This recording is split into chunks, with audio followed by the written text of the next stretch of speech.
and welcome again.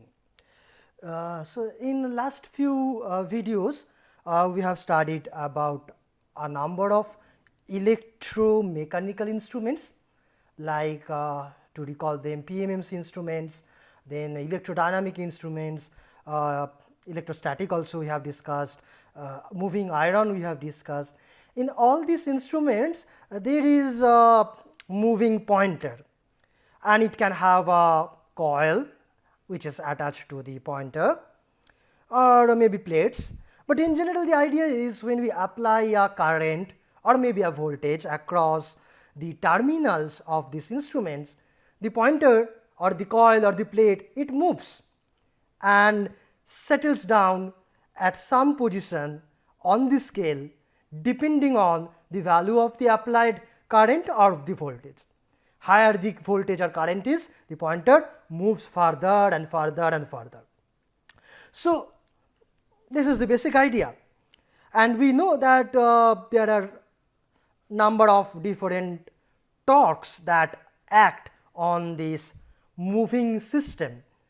By moving system I mean the coil and the pointer or maybe the plates and the pointer.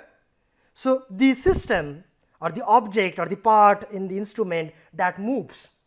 Okay. So, a number of different forces act on this moving system. What are those forces? So, we have seen some of them. The forces,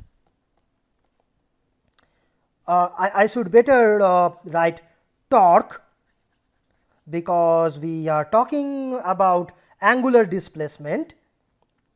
So, torques,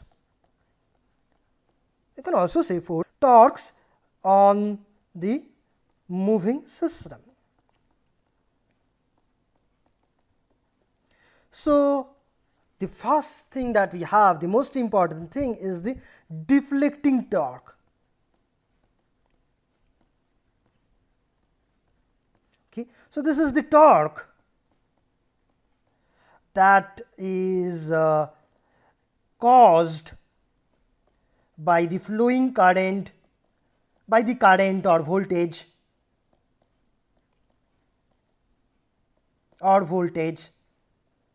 that we want to measure.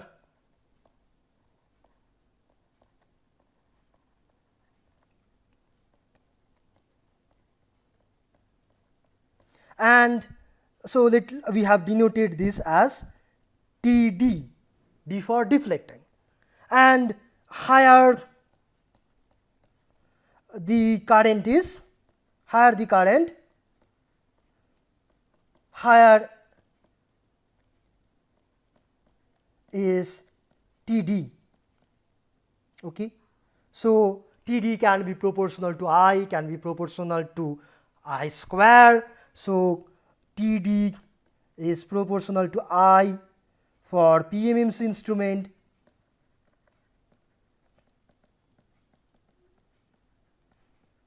It is proportional to I squared for electrodynamic and moving iron instrument. Okay. And it is proportional to V square for electrostatic instruments and so on. So, this is the torque that tries to rotate the pointer, turn the pointer, deflect the pointer, that is why we call it the deflecting torque. Another important torque which we also have mentioned is the torque due to the spring, which we call the controlling torque.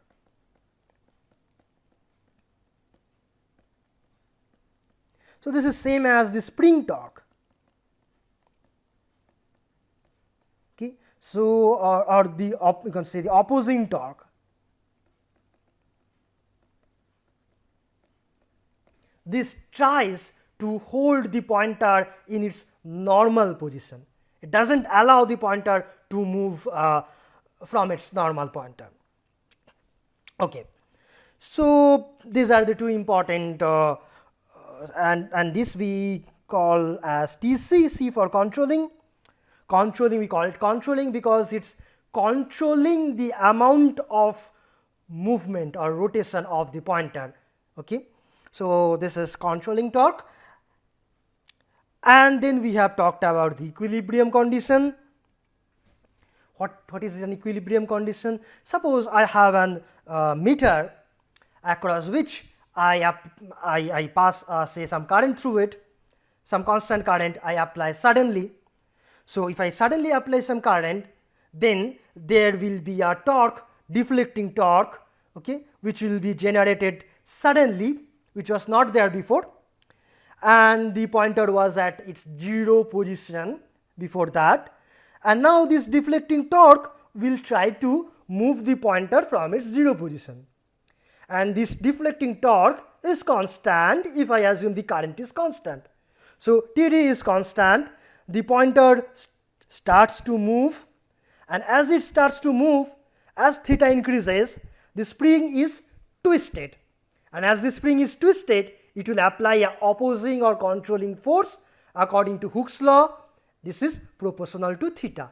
So, as the pointer is moving towards a higher value, the deflecting torque is deflecting torque will be constant, but the controlling torque will increase. As the pointer is moving, the deflecting torque is constant, but the controlling torque is increasing. So, therefore, at some position both of them will be equal, and that is the position of equilibrium, where there will be no more net resultant torque, because controlling and the deflecting torque, they will balance each other, they are opposite in direction, equal in magnitude, and then the pointer can stay at that position without moving further.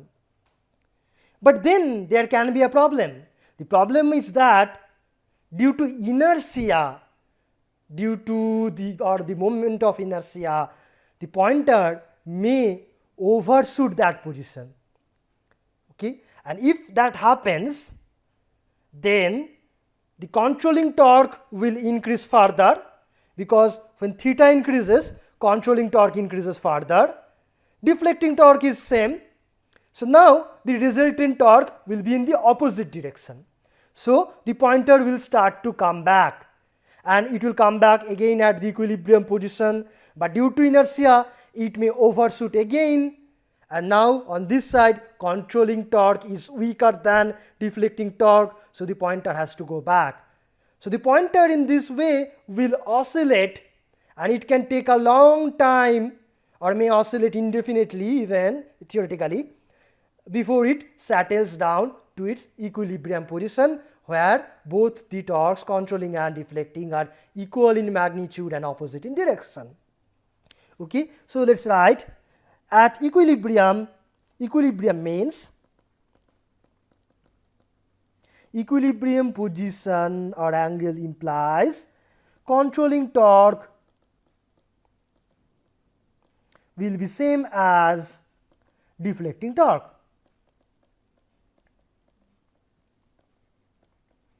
But as we have just mentioned, there is a practical problem.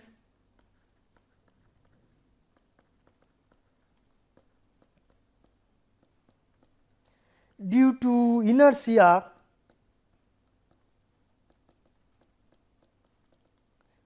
the pointer or the moving system, that means coil, everything which moves together, may overshoot and oscillate. Okay? And if this happens, then it will be very difficult to get the reading, because if the pointer is oscillating, it is very difficult to get any reading. It's so, and it may take long time before the pointer settles down. So, the speed of measurement will be very slow. We have to wait for a long time before we can measure the current or the voltage. So, this is a problem. Therefore, we need some mechanism so that the pointer stops at its final value very quickly. Okay? And this mechanism is called damping. So, solution to this problem is we need damping. What is damping? Assume, okay, let's take a very simple example, easy to understand. Let's take a pendulum, a small blob of mass hanging from a string, and say this is in air or maybe in vacuum, even better. So, this is in vacuum,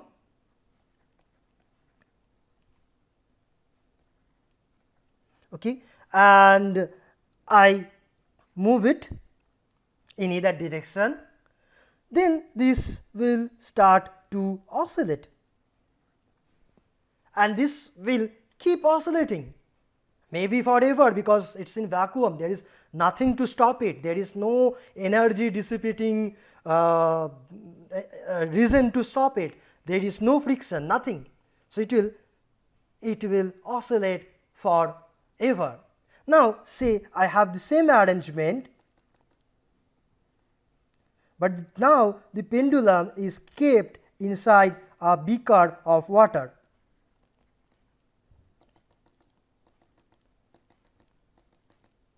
Okay. Now, if I bring it to one side and leave it, you will see that it will probably not oscillate, it will probably just come from here to here and stop, or maybe it may oscillate, but for a shorter time, maybe for 1 or 2 oscillation, and then it stops. Okay. Why? Because the friction, the viscous friction or the fluid friction stops this pendulum, okay. And at any moment this friction acts in the direction opposite to the velocity of this pendulum, thereby helping the energy to dissipate to the water and causing the pendulum to stop quicker. Okay. So, this is called damping. We need similar mechanism. Okay. Now, the similar mechanism can be created in our instruments, ammeters, galvanometers, whatever you call, in different manners. So, we will talk about the two important damping mechanisms. One is aerodynamic damping,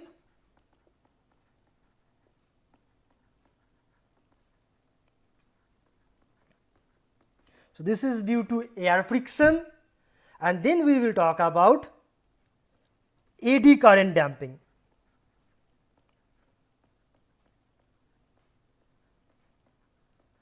So, these are two important or commonly used mechanisms in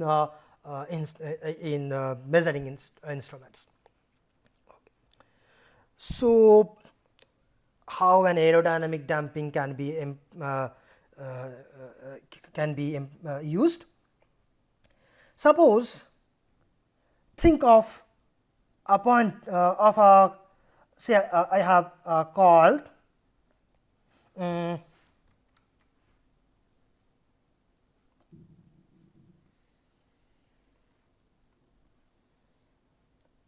say I have a coil which looks like this from the top view. So, these are the turns, okay, and there is a pointer attached to it which moves along a scale.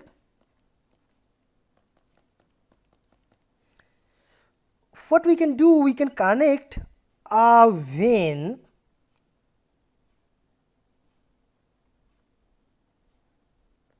like this. So, this is like a flap, this is like a flat flat plane, okay, although this is just a flat plane. Now, if this pointer moves, then this flap will also move, and this has to move through the air, and the air will due to aerodynamic friction will try to stop it. Okay. Suppose I have a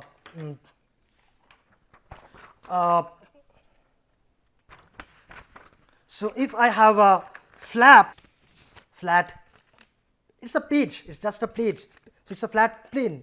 Now if I'm trying to move it, okay, so if you do this experiment on your own, you'll see that you'll realize the aerodynamic friction which is trying to move it, which is opposing to move it, sorry. Okay. So you'll feel it, just take a page and try to move it, you will feel the aerodynamic friction which is opposing the motion. So this is the mechanism. Okay. And this will be even more effective if we put it inside a closed chamber or almost closed chamber. Okay. And let me make it longer.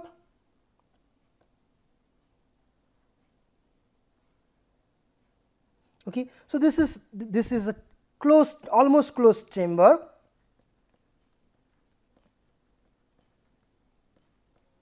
Now if this flap, the vane is say moving towards this direction, then what will happen? Air will get compressed. Okay. So here we will have compression. So that means high pressure, and here we will have low pressure. So then what will happen, as this vane is moving towards the left, this high pressure and this low pressure, the pressure difference will try to bring it back. Okay. And so the air can it's not absolutely airtight, so this high pressure air can leak from this side to this side, but it will take some time.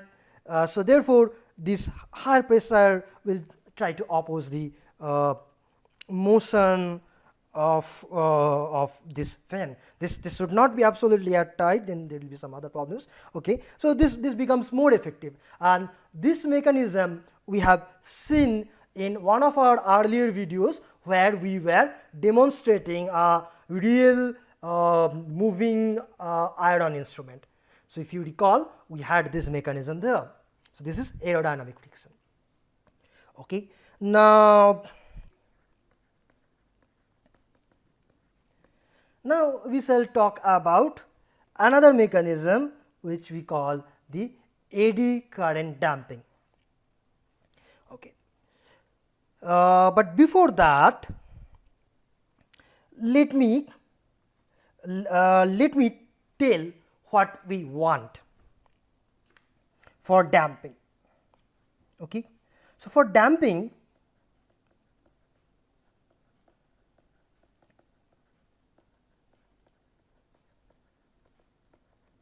we want a force which you call the damping force,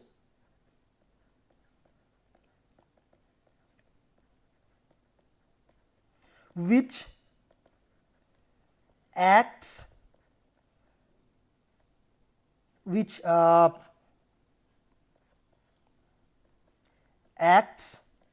always in the direction opposite to the velocity or angular velocity in our case. And secondly, we want this force should be higher when the velocity is higher.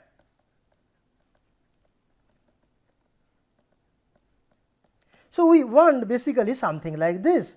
The damping force, call this, or the damping torque. Okay. So I should write torque everywhere.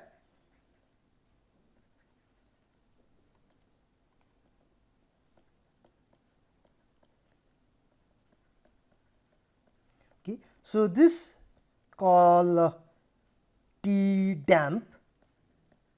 Okay, T damp, we want that this should be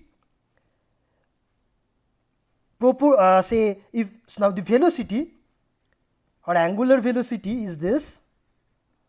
So, this is the speed or the angular velocity at which the pointer moves, and we want this torque to act always in the direction opposite to this velocity. So, therefore, we put a minus sign, and we want it to be proportional to this value. So, let me put it like this. Let me take a constant, call this K damp and a minus this. This means the damping torque should always act in the direction opposite to the velocity, and it should be higher when the velocity is higher. Why do we want this? Because this is motivated from this experiment, where this pendulum is stopped due to the fluid friction, the water friction, viscous friction. Because in case of viscous friction, this is approximately, we know, it is proportional to the velocity. If you try to move faster through the water, the opposing force, opposing friction is more. So, the water friction or viscous friction is proportional to the velocity, and it is always in the direction opposite to the velocity. If the pendulum is trying to move from right to left, then the friction is always from left to right. So, this is what we want, and we know that this mechanism helps this pendulum to settle down quickly. So, therefore, we want to copy this mechanism in our instruments, so that the pointer or the moving system settles down quickly. So, this is what we want. And in case of aerodynamic friction, this is kind of true in a sense that anyway this air itself is a fluid. So, it will offer some viscous friction. So, this is kind of okay for aerodynamic friction. Now, another mechanism we are going to talk about is eddy current damping.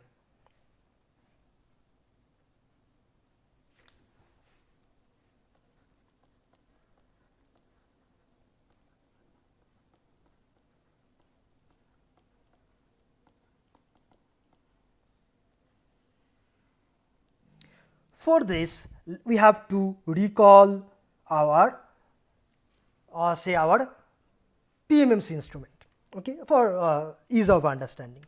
Okay. So, let us draw the PMMC instrument, and let us draw say only a cross section, frontal cross section, and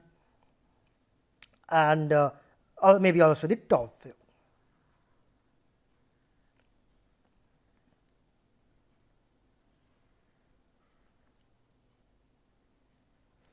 This is north, this is south, this is north, this is south. So, this is the front view, this is the top view, and in the front view the coil looks like this.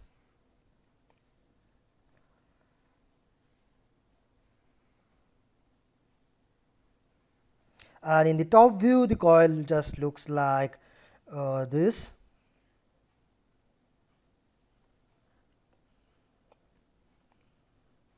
Okay. And let me draw the flux lines also.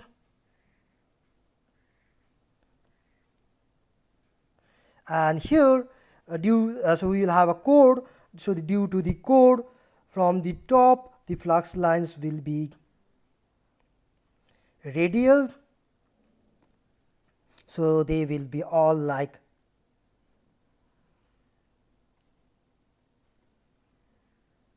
this. Okay. Now, what happens if say this coil is moving with some velocity. Now, this coil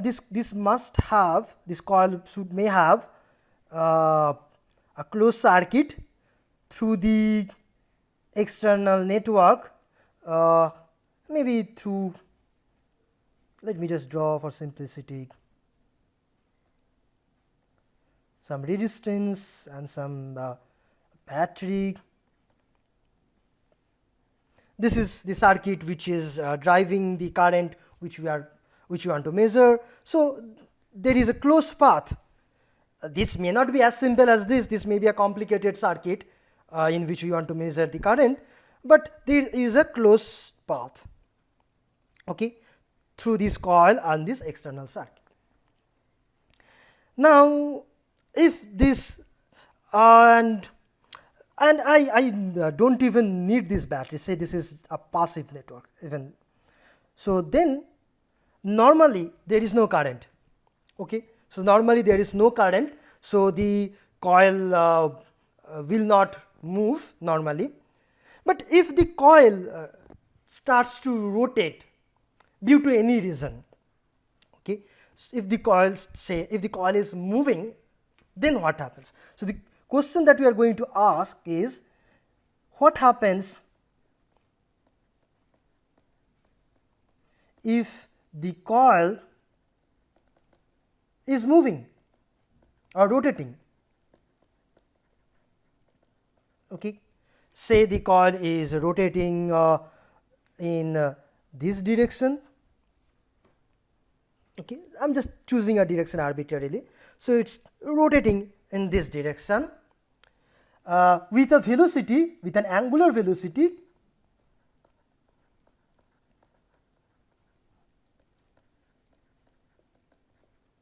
so this should be d theta by dt, rate of change of angle with respect to time. So, if it is moving with this angular velocity, then what will happen?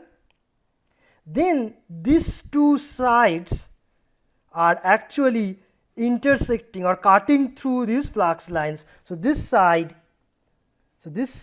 and this side, they are then cutting through these flux lines, and according to Faraday's law, then some EMF will be induced in these conductors. Okay. Now, what will be the direction of this EMF? So, we have chosen this as the direction of velocity. So, what will be the direction of the EMF? To find the direction of the EMF, we need to apply Fleming's right hand rule. Okay. So, we need the overhead camera for this. Okay. So, let us apply Fleming's right hand rule. Let us consider this side of the coil. Okay. This side, or that means this side. Now, this side is coming in this direction. Okay. So, it is coming in this direction, flux lines are like this. So, to apply right hand rule, flux lines are like this, the direction of the motion is like this, which is along my thumb. Okay. This is my right hand, and then my middle finger is pointing upwards. Okay. As you can see, my middle finger is pointing upwards. So, the EMF on this side will act in this direction. Okay. So, the EMF will try to drive a current in this direction here. So, we can denote it with a dot notation. Similarly, on this side, okay, let us go back to the overhead camera again. So, on this side we have the flux again in this direction. So, this is the direction of flux, and then the motion which is along my thumb is like this, and the middle finger is pointing inwards. Okay. So, the EMF here will be like this or like this. Okay. So, this is the direction in which the induced EMF will try to drive the current.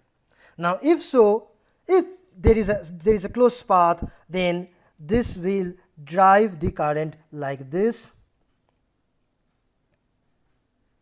Okay, so this is due to the induced EMF. Now this induced EMF or this induced current is flowing in a magnetic field. So we will have the motoring action coming in the picture. Okay, so now there is a current in a magnetic field, so there will be some force acting on these sides, coil sides. Okay, and we can find out the direction of that force using now the Fleming's left hand rule. So now let's apply Fleming's left hand rule.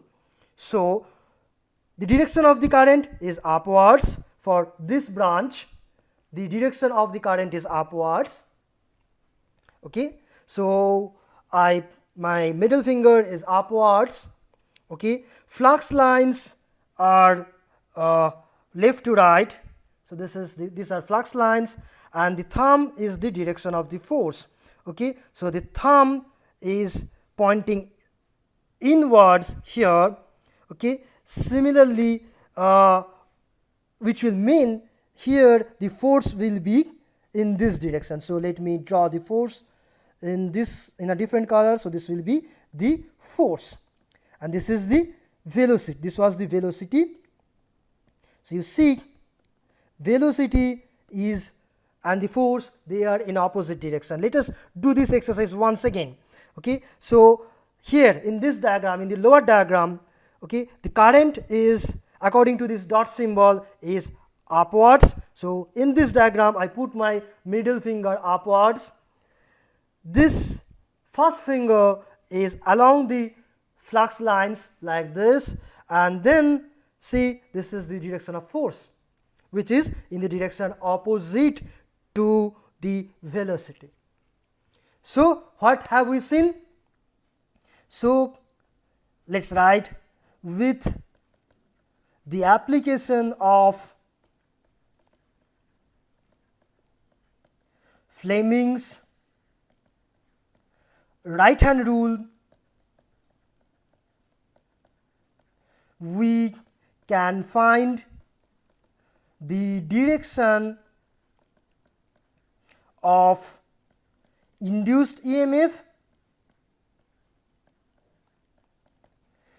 since we have a closed path through the external circuit.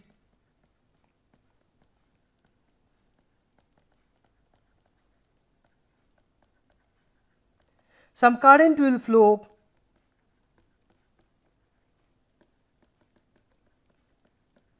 in the direction of the EMF. Then we can find the direction of the force or torque due to the induced current using Fleming's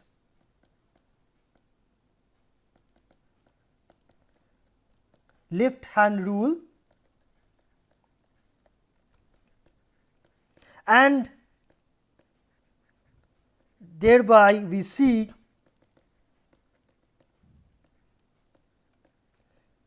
that the force is in the direction opposite to the velocity.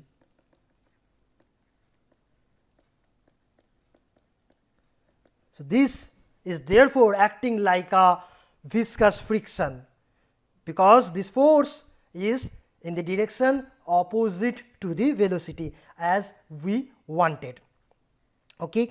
Now the last thing that we will see, we will find the magnitude or the value of this force, and how this value of this force or this torque is related to to this velocity. Okay. So, let us do that. So, now we will find the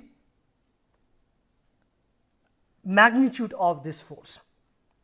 Okay. So, once again let us assume that the angular velocity is d theta by dt. So, this is moving by an angle of theta d theta for every dt time. So, the linear velocity of this side of the conductor will be how much? So, that will be the radius, if this is the radius r,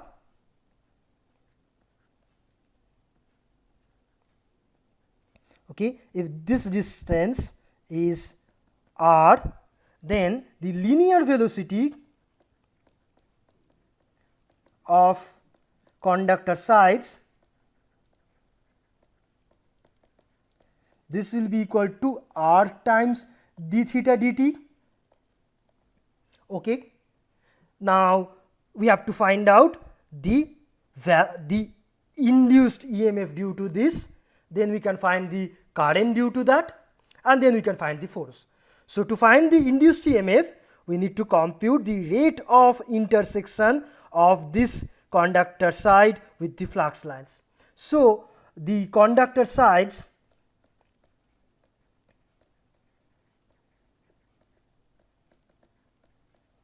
are cutting a flux, how much flux? So, if this length is L and if the flux density is B, so it is B everywhere, okay, it is B everywhere due to the radial pattern. Okay. So, this side of the conductor is moving through a flux density of B, okay, with this velocity. Okay. So, the conductor sides are cutting flux lines at a rate how much? So, this will be same as the flux density, this is proportional to flux density multiplied by the area swept by this coil side, how much area it sweeps per unit time. So, that will be this length L multiplied by the this distance which goes per unit time, which is d theta dt times r. Okay. So, this is the linear velocity multiplied by L and multiplied by B. So, this is the amount of flux that this edge, this side of the this coil is cutting per unit time dt, per dt time. Okay. So, this is the rate of intersection of flux. So, EMF induced per coil side according to Faraday's law will be same as this rate of cutting the flux. So, same as B L R d theta dt, this thing. And now, EMF induced for two sides, because we have two coil sides per turn per. So, you can write EMF per. So, this actually I should write conductor side.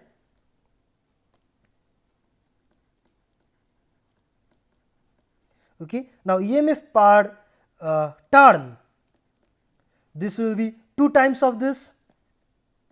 Why? Because every turn has 2 conductors on 2 sides and the EMF will be in the same direction, I mean they will be in series. So, they get added. So, it will be 2 times of this. Okay. So, if so, now then the EMF for n turn, if there are n turns in this coil, it will be equal to 2 B L R d theta dt multiplied by n, and this L and R I can write together as, so I can take L times 2R, 2R is this diameter, L is this length. So, this is L, this is 2r. So, this is 2r. So, L and 2r. So, I can take this together and I can write it as B A. 2Lr is the area of this coil, okay, times d theta dt, and this N I am writing it here. So, this is the induced EMF. Okay. Now, how much will be the current? The current will be EMF, total EMF divided by, so this is EMF total, that means this quantity, divided by the resistance of this circuit. How much is the resistance? This will be this resistance, call it R external, E for external, and the coil. So, coil resistance, let us call that RC. RC is the coil resistance. Okay. So, these two are in series. So, let us write it as RC plus RE, where RC is the coil resistance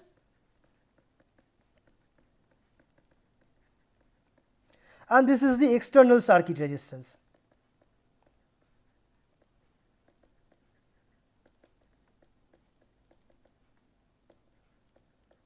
Okay. So, this will be the current, call it I. And now, we can write this as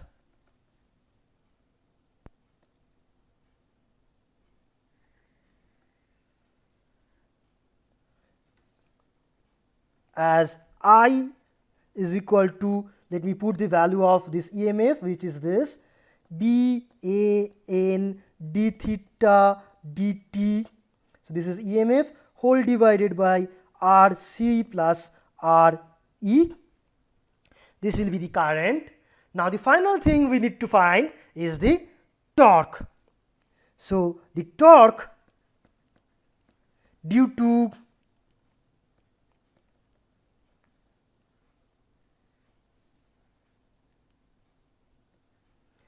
current I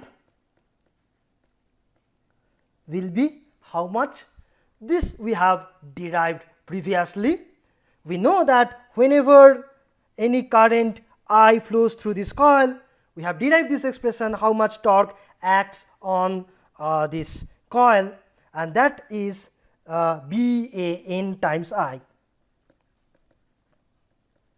This we have derived when we were finding the expression for deflecting torque T D. So, recall T D is equal to B A N I. Okay. So, therefore, this is so, and now let me put the value. So, this will become B A N, in place of I write this, I will have another B A N divided by R C plus R E multiplied by d theta dt. Now, this B A N and B A N I can write a B A N square divided by R C plus R E d theta dt. So, this is the magnitude of the torque. Let me write the magnitude of the torque, because I am not considering the direction now. Okay. So, this is the expression for the torque, and if you recall B A N, we have denoted this as a constant G, galvanometer constant. So, then we can write this as R C plus R E d theta dt, since G is equal to B A N, a constant. Okay. So, what we see? We see that the magnitude of the torque due to this current, okay, we call this eddy current. This current which is generated due to the induced EMF, we call this eddy current, and the torque is due to that current is given by this expression. So, we see that the torque is proportional to, the magnitude of the torque is proportional to d theta dt, This is the velocity of the coil. And we have previously, in the previous slide, we have seen that this direction of this torque is always in the direction opposite to this velocity d theta dt. Therefore, this torque which is due to the eddy current is always in the direction opposite to the angular velocity and is proportional to this magnitude of the velocity. Therefore, it acts like a viscous friction, and then this can help in causing the pointer to stop earlier, like the viscous friction, like the water friction. So, we have got what we wanted, two conditions, that the damping, that the force is proportional to the velocity and in the direction opposite to the velocity, like this, like the water friction. So, we will continue from this in our next video. We will talk about the eddy current damping and slightly more and some more interesting topics. Thank you.